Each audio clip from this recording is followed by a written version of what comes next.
Hello student, आज हम पढ़ने वाले हैं सेट का इंट्रोडक्शन पढ़ने वाले हैं। एक्सरसाइज 1.2 और 1.3 दोनों का एक साथ इंट्रोडक्शन पढ़ेंगे। ठीक है, देखते हैं क्या क्या पढ़ने वाले हैं। हम पढ़ेंगे some type of set. Set के कुछ टाइप पढ़ेंगे, जैसे empty set, singleton set, finite set, infinite set, infinite set, equal set, equivalent set, universal set. ठीक है, ये कुछ 7 टाइप है। इनके डेफिनेशन के साथ साथ बिल्कुल तरीके से पढ़ेंगे। ठीक है, उसके बाद आता है सबसेट। सबसेट को भी हम डीपली पढ़ेंगे। टाइप ऑफ सबसेट दो होते हैं, प्रॉपर सबसेट और इम्प्रॉपर सबसेट। उसके बाद आता है सुपर सबसेट। ये इतना इंपॉर्टेंट नहीं होता सुपर सबसेट। ठीक है, उसके बाद पढ़ते हैं पावर सेट। पावर सेट बहुत ज़्यादा इंपॉर्टेंट है, बहुत ज़्यादा क्वेश्चन मतलब ये पेपर में अधिकतर पूछे जाते हैं पावर सेट। ठीक है, उसके बाद है interval as subset of R. ये बहुत ज़्यादा इंपॉर्टेंट टॉपिक है, क्योंकि इसका प्रयोग हम और भी बहुत सारे लेसनों में करते हैं। Interval as subset of R, representation of interval, ये टॉपिक हम पढ़ेंगे। तो चलिए पढ़ते हैं। इम्पिटी सेट, नल सेट या वर्ड सेट। इम्पिटी सेट को यहाँ बोलते हैं नल सेट और वर्ड सेट। ठीक है, इसे वर्ड सेट भी बोलते हैं। इसका डेफिनेशन देखते हैं क्या होता है। ए set having no element, a set having no element at all is called empty set। एक सेट जिसके अंदर कोई एलिमेंट ना हो क्या कहलाएगा? वो empty set कहलाता है। a set having no element at all is called a empty set। ठीक है, वीडियो नोट क्या बोलेंगे, इसे हम डिनोट करते हैं किसी से, इसे डिनोट करते हैं फाई से। ये इसे डिनोट करने का तरीका होता है, इसे हम फाई से डिनोट करेंगे या खाली ब्रैकेट खाली मिडिल ब्रैकेट से ऐसे डिनोट करते हैं। ठीक है, कुछ एग्जांपल देखते हैं। वैसे रोस्टर फॉर्म में इसे हम ऐसे दर्शाते हैं या ऐसे दर्शाते हैं। ठीक है, पर इसे अगर सेट बिल्डो फॉर्म दर्शाना हो तो कैसे दर्शाएंगे, इसे एग्जांपल तौर पे देखते हैं कैसे दर्शाते हैं। जैसे एग्जांपल एक लेते हैं, x such that x belongs to N and x का वैल्यू जो है 1 से बड़ा और 2 से छोटा। यहाँ ध्यान देने वाली बात है, x such that x belongs to N, x N से बिलोंग करेगा, पर एक्स का नेचुरल नंबर है और 1 से बड़ा और 2 से छोटा है। 1 से बड़ा और 2 से छोटा कोई नेचुरल नंबर होता ही नहीं है, इसीलिए क्या हो जाता है, फाई हो जाता है। फाई मतलब कुछ भी नहीं, यानी एम्प्टी सेट हो जाएगा। ठीक है, एक और एग्जांपल देखते हैं। ऐसा बहुत सारे और एग्जांपल ले सकते हैं। X such that x square equal to 4, x is odd number, x is odd number. यहाँ देखिए एक्स स्क्वायर इक्वल टू 4 है और एक्स के वैल्यू जो आएंगे प्लस माइनस 2 आएंगे, +2 और -2 आएंगे। देखिए ना तो +2 और माइनस दोनों में से कोई सा भी ऑर्डर नंबर नहीं है, इसीलिए ये क्या हो जाएगा, ये भी एक फाई हो जाएगा। फाई है ऐसे करके लिखते हैं। ठीक है, ये 2 एग्जांपल थे सेट बिल्डर फॉर्म में, किसका, नल सेट है इम्पिटी सेट का। जब इसे रोस्टर फॉर्म लिखते हैं तो इसे ऐसे या ऐसे लिखते हैं। ठीक है, इम्पिटी सेट आपका क्लियर हो गया होगा। अब देखते हैं सेकेंड नंबर जो टाइप ऑफ सेट में है वो है सिंगलेटन सेट। सिंगलेटन सेट क्या होता है? ए set containing exactly 1 element is called a singleton set. एक सेट जिसके अंदर क्या हो, कॉन्टेनिंग होनी चाहिए केवल एक एलिमेंट, 1 एलिमेंट। ठीक है, is called a singleton set. Example में देखते हैं, जैसे कोई एक एलिमेंट वाला आप 0 ले सकते हैं, आप 5 ले सकते हैं, आप इस टाइप के भी कुछ एलिमेंट ले सकते हैं। यहाँ ध्यान दीजिएगा, यहाँ 5 क्या है, एलिमेंट है, लेकिन अगर सिंगल फाई हो इसका मतलब क्या है, ये एक इम्पिटी सेट है, ये इम्पिटी सेट हुआ। पर अगर ये भी एक एलिमेंट के रूप में काम करे तब ये क्या हो जाता है, यहाँ पे ये सिंगलेटन सेट है, क्योंकि फाई जो एक एलिमेंट के रूप में, यहाँ फाई एलिमेंट के रूप में नहीं है, यहाँ फाई केवल दर्शा रहा है इम्पिटी सेट को। ठीक है, पर ये ब्रैकेट के अंदर जब फाई होगा तो वो एक एलिमेंट को दर्शाएगा, इसीलिए ये क्या हो जाएगा, एक सिंगलेटन सेट। ये भी ब्रैकेट, खाली ब्रैकेट अगर एलिमेंट के रूप में है तो वो भी एक सिंगलेटन सेट है। 1 सिंगलेटन सेट होगा, 0 सिंगलेटन, क्योंकि इनमें एक एक, सभी में एक एक एलिमेंट है। ऐसे बहुत सारे और भी एग्जांपल हो सकते हैं आपके सिंगलेटन सेट के। तो देखते हैं तीसरा नंबर जो सेट है वो फिनिट सेट है, चौथा नंबर जो सेट है इन्फिनाइट सेट। ठीक है, तो infinite set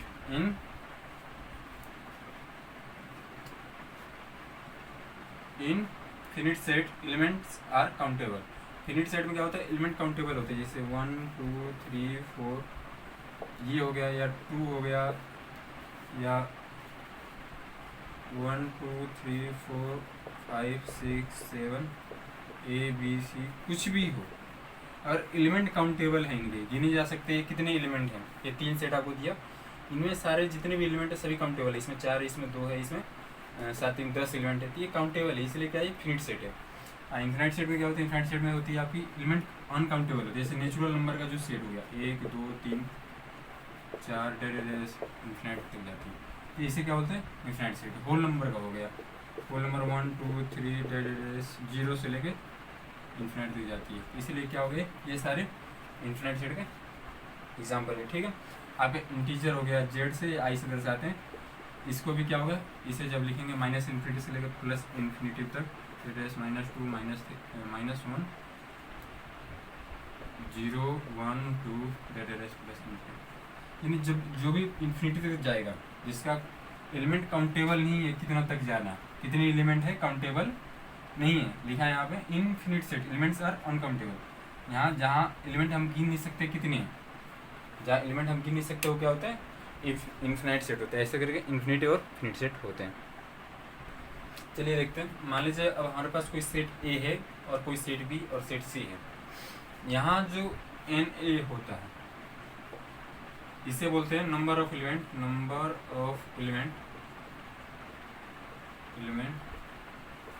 in set A. N A का मतलब क्या होता है, एन ए का मतलब होता है, यहाँ एन ए का मतलब होगा number of element in set B. N B को क्या लिखेंगे, एन बी का मतलब होता है number of element in set B, यानी कितने एलिमेंट है उसी को बोलेंगे एन बी, मतलब क्या number of element of in set B. यहाँ एन ए कितने हैं, यहाँ देखिए आपके पास 5 एलिमेंट हैं, 5 एलिमेंट है ना, यहाँ आपके पास 3 एलिमेंट हैं, यहाँ आपके पास 5 एलिमेंट है, यहाँ आपके पास कितने एलिमेंट, यहाँ भी आपके पास 5 एलिमेंट, आप कुछ और ले लीजिए ए और बी ले लेते हैं। ठीक है, यहाँ भी 5 एलिमेंट, यहाँ भी 5 एलिमेंट, यहाँ 3 एलिमेंट, तो एन ए इक्वल टू क्या होगा number of element in set A. Set ए में कितने एलिमेंट है 1 2 3 4 5 एलिमेंट हैं। N B number of element in set B कितना है 1 2 3 4 5। यहाँ क्या एलिमेंट है इससे मतलब नहीं रखता, कितना है, हाउ मच, कितना 5 है। एन सी कितना, एन सी कितने एलिमेंट है 1 2 3 एलिमेंट है, 3 एलिमेंट। हमें एन ए मतलब क्या होता है number of element in set B, N B का मतलब क्या होगा number of element in set B. ठीक है, ये क्लियर हो गया। अब चलते हैं equivalent set. Equivalent set, two set A and B called equivalent if n A equal to, if यहाँ लिख देता हूँ two sets A and B called equivalent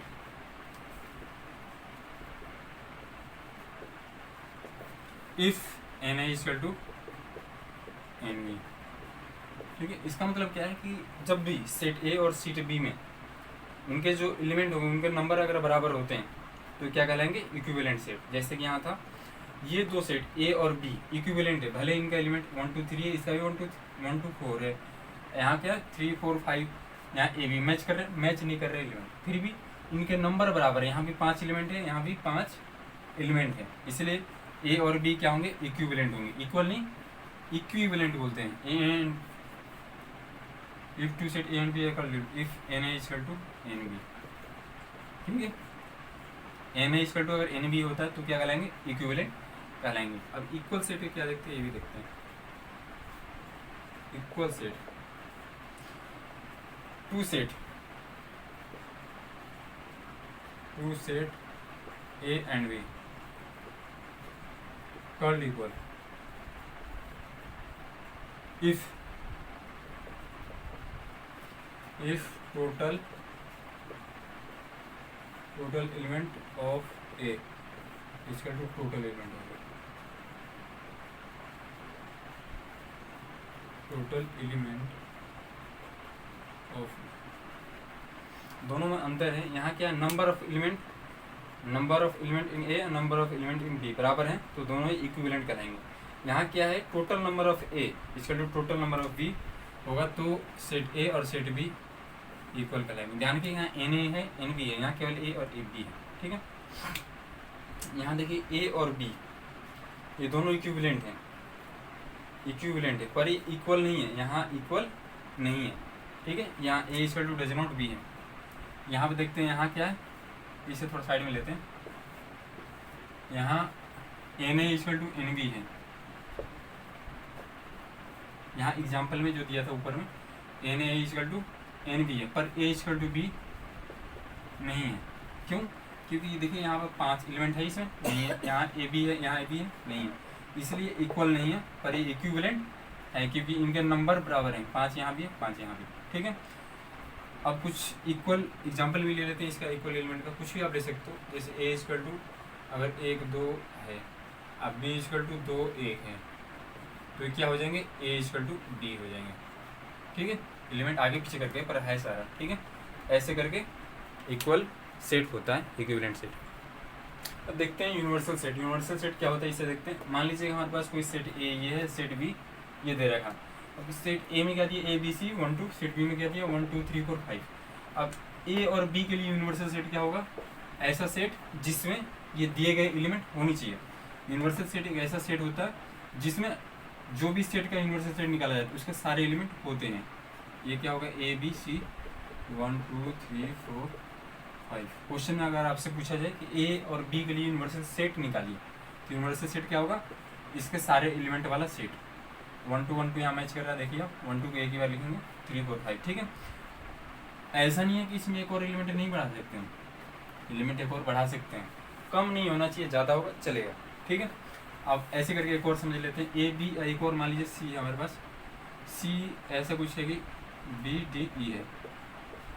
अब बताइए इसके लिए यूनिवर्सल सेट क्या होगा, यूनिवर्सल सेट ऐसा सेट जिसमें ये सारे एलिमेंट हो, तीनों ए बी सी के तीनों एलिमेंट होंगे, तो क्या हो जाएगा, ए बी सी डी ई 1 2 3 4 5। ये वो सेट होगा जो ए बी और सी तीनों के लिए यूनिवर्सल सेट हो। यूनिवर्सल सेट फिक्स नहीं होता, ये किसके लिए निकाला जा रहा है ये उस पर निर्भर करता है यूनिवर्सल सेट निकालना, ठीक है। जैसे कि आपने अभी देखा 2 एग्जाम्पल से, ठीक है। यहाँ देखते हैं सबसेट। सबसेट क्या होता है समझते हैं इसे। Subset, A subset is a part of A set, यानी सिंपल भाषा में कहा जाए तो पार्ट ऑफ ए सेट क्या होता है, सबसेट। मान लीजिए हमारे पास कोई सेट ए दे रखा है, ए बी सी डी, ठीक है। अब बी कोई दे रखा है, ए बी सी, मान लीजिए कोई सेट दे रखा है बी ए सी, ठीक है। हमारे पास 3 टाइप के सेट हैं। अब यहाँ ध्यान दीजिए कि ये जो एलिमेंट है बी में, ए बी वो इसमें है ना, डी ए सी ये भी एलिमेंट है।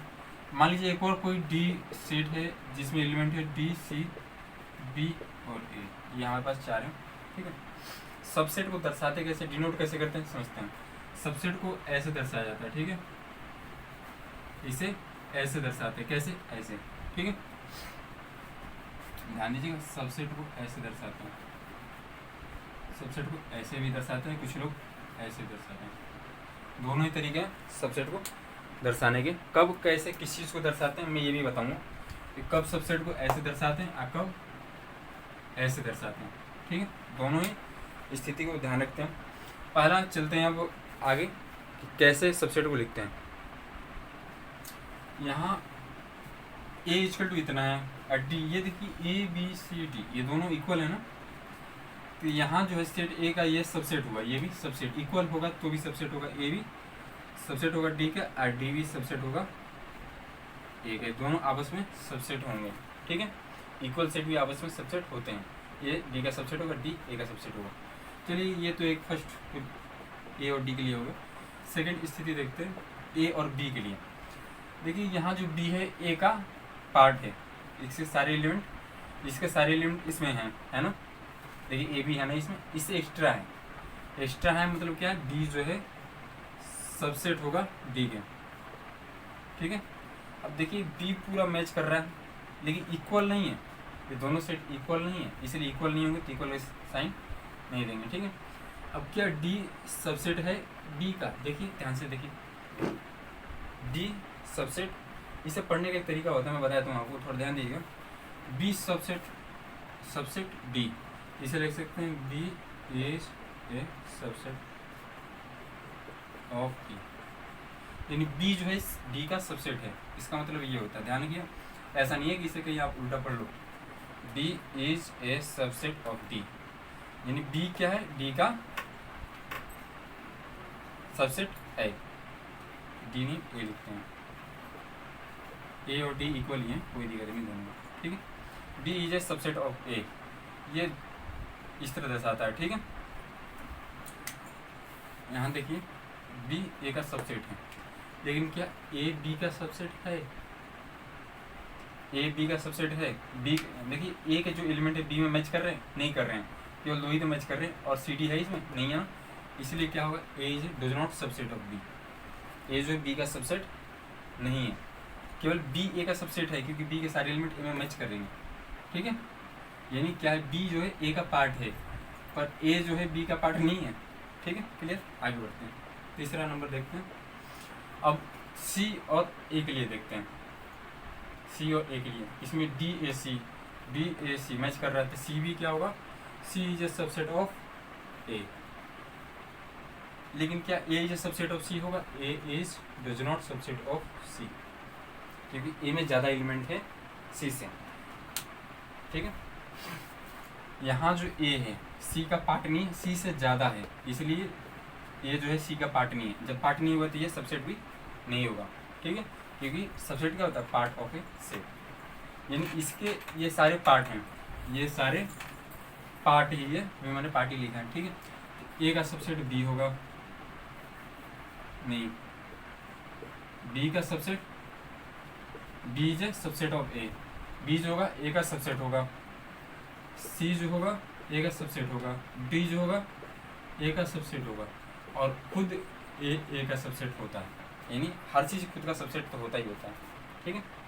ये चीज़ें भी हम ध्यान रखेंगे। अब कब जब नहीं होता है, जब नहीं होता तो क्या डालते हैं, इसे कट कर देते हैं कि ए बी का सी का सबसेट नहीं है। यहाँ देखिए ए सी का सबसेट नहीं है, क्योंकि इसमें ज़्यादा एलिमेंट है, डी एक ज़्यादा नहीं, बी एक ज़्यादा एलिमेंट हो जा रहा है, सी में जो डी नहीं है ज़्यादा एलिमेंट हो जा रहा है, यानी ए सी में मैच नहीं कर रहा है, इसलिए सबसेट नहीं होगा। लेकिन सी ए का सबसेट है, क्योंकि सी जो है पार्टी है ए का, कैसे देखिए डी ए सी मैच कर रहा है, डी ए सी मैच कर रहा है, इसलिए सी सबसेट होगा, क्लियर। हाँ, यहाँ एक और चीज़ थी, ये इक्वल कब देते हैं, जब इक्वल होता है तो इक्वल का साइन भी, ठीक है, इक्वल का साइन में देखते हैं, ठीक है। देखते हैं type of A subset, subset के टाइप कितने होते हैं, दो होते हैं, प्रॉपर सबसेट और इम्प्रॉपर सबसेट।